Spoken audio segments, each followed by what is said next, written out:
lineup of very talented performers tonight Siyempre, who will entertain them as well.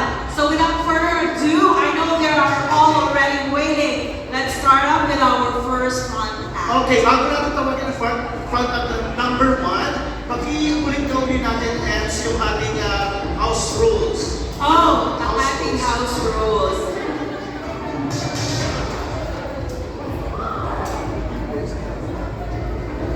Okay. For our house rules, meron na ako idadagdag. Bawal daw po umuwi hanggang hindi natatapos ang show.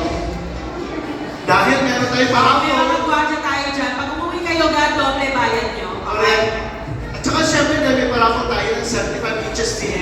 Kaya hanggang dulo tayo, huwag umuwi kasi sayang yung ating paraffol ng TV.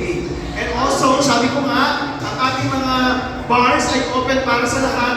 Habang kami nagsasalita dito, habang may nagpe-perform, habang mamaya ay nagsishow na, pwede kayong pumunta doon sa dalawang size na to para bumili ng inyong drinks para ganahan tayong lahat.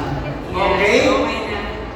Nawin lang ako sa house rules. No, we're not strict tonight, guys. We're all here to have fun.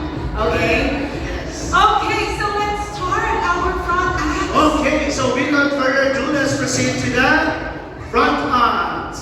Number 1, we have these talented young performers are proud students of JPL. JPL stands for Josie De Leon School of Performing Arts, one of the most respected performing arts schools in the GTA.